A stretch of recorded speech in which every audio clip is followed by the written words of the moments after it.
Hello everyone. So today's video is sort of a commemorative piece because it actually marks 3 years since this came out on the virtual bookshelves anyway, on Amazon. Yeah, the Berylford Scandals, Lust and Liberty came out in May 2018, and I think ever since then we've been doing reasonably well amid all pandemic and whatnot, and I would like to extend my thanks and my gratitude as ever to everyone who has bought the book or even just expressed any interest in it in passing.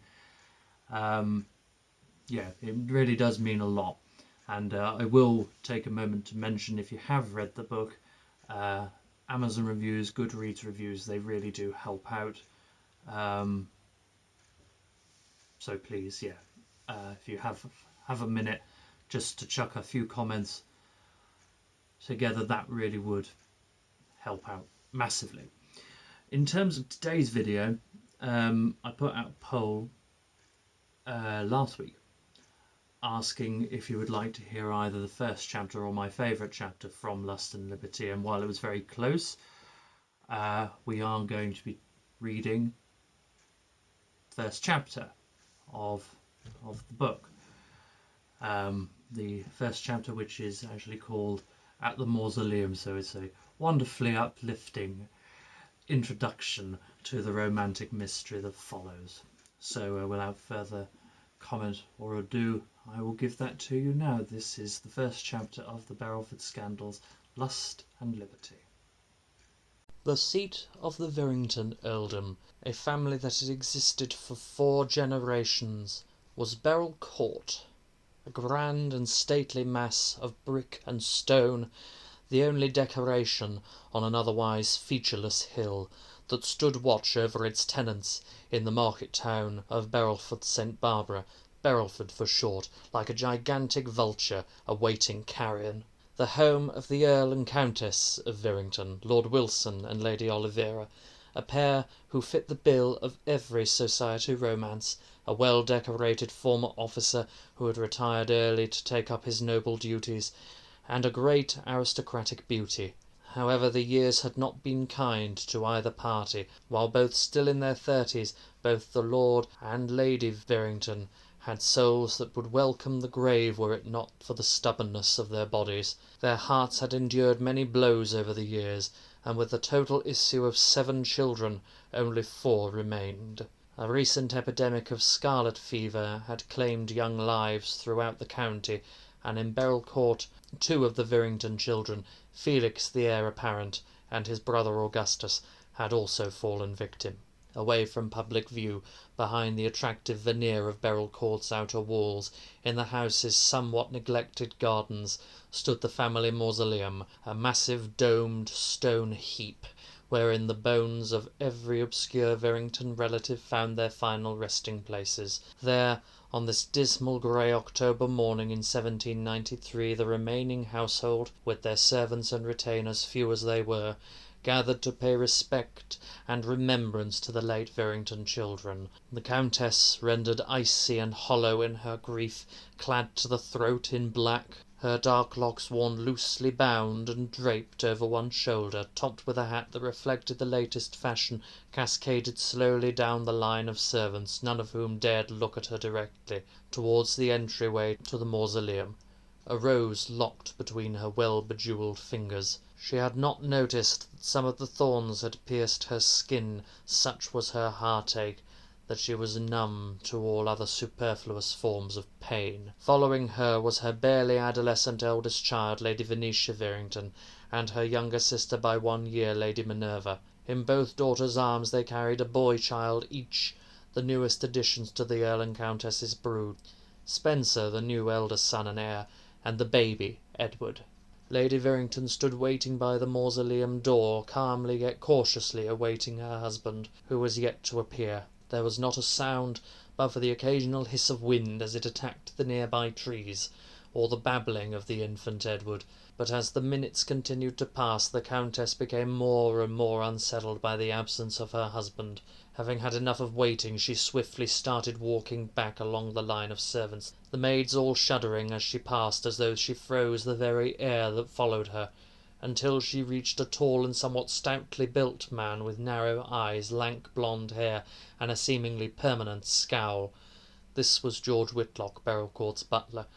"Was his lordship ready when you left him?" Lady Virrington asked him quietly. His manservant had finished dressing him. "Yes," was Whitlock's stern reply. The feelings between the Countess and her butler were not amicable, to say the least. "Then go and find him," she commanded, through gritted teeth. "It's his son's burials, for goodness' sake." Not speaking, merely nodding, Whitlock turned and went back into the house. The Countess waited where he had been stood. She resolved to stay there until Lord Wilson arrived. The grand house was a labyrinth of staircases, corridors, nooks, and passageways, seemingly endless and without determinate direction. Indeed, it would only take a sharp mind and memory such as those of George Whitlock to know them encyclopedically. Such as it was, assuming that the butler found Lord Wilson quickly, and that they would be along presently, Lady Virrington contemplated starting their son's burials without her husband, for all the time she had spent waiting. She pursed her lips angrily, eyes white with frustration, when a good 10 minutes later she finally beheld the figure of Lord Virrington walking toward her and the line of servants, Whitlock following shortly behind. Though her ire at his being late for one of very few events that warranted his absolute punctuality blinded her to it at the time, Lord Wilson was still of attractive frame for his age.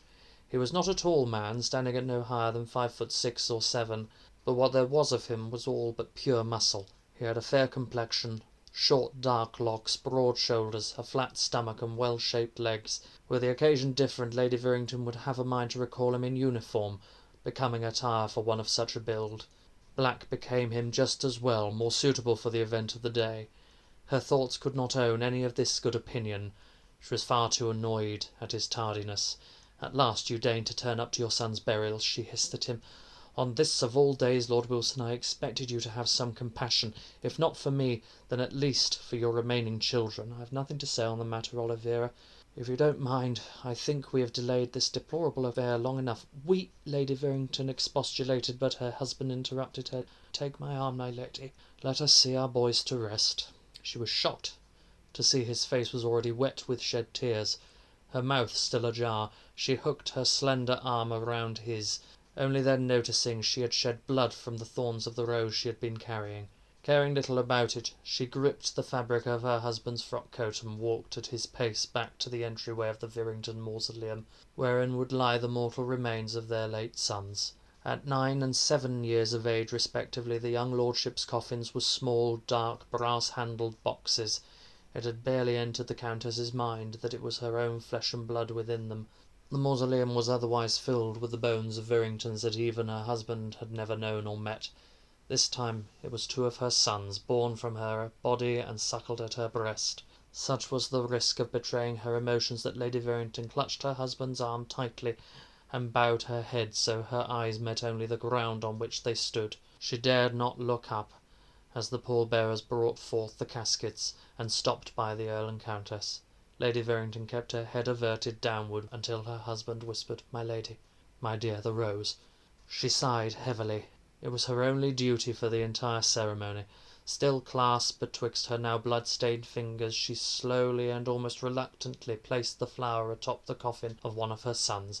It had not occurred to her to read the inscriptions on the caskets. The Countess took a step back and could not bear to watch as the pallbearers proceeded into the great stone tomb, their eternal resting place. The Reverend Helton, a sombre and even on more joyful occasions somewhat severe-faced man of intimidating height and visage, appeared before the lord and lady. He bowed before reciting in Latin the Requiem Mass. Though she was loath to admit it, the Countess normally found the words to the Requiem pretty in their own way. In all the funerals she had attended prior to this, her attendance had been more a formality, and she had shed few, if any, tears at most of them, giving her ample time to appreciate the words spoken. On this day the Mass was a long, monotonous, and torturous effusion she wished they had never asked for, and following the reading of the Pie Jesu Domine lines, her Amen was said as soft and weak as the feeble chirp of a dying chick. She felt ill. After the Reverend and the pallbearers had left, the servants returned inside. Even her husband had had to finally repair back to the house, lest the rain should descend. Lady Virrington remained stanced in silent, ineffable grief before the great sepulchre. This vessel of despair, sorrow, and anguish, she spoke to herself about the mausoleum. This excrescence on the face of my beautiful home. It's nothing more than a delusion of grandeur, for the sake of keeping old bones. The Countess approached it, placing her hands on its outer walls. And young ones, to herself she continued, before slowly leaning into the wall and sliding down to her knees. She would have probably wept more were her tears not all spent.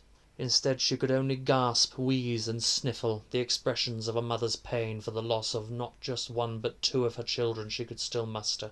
And thus she remained for a few minutes, though to her it seemed as though ages passed.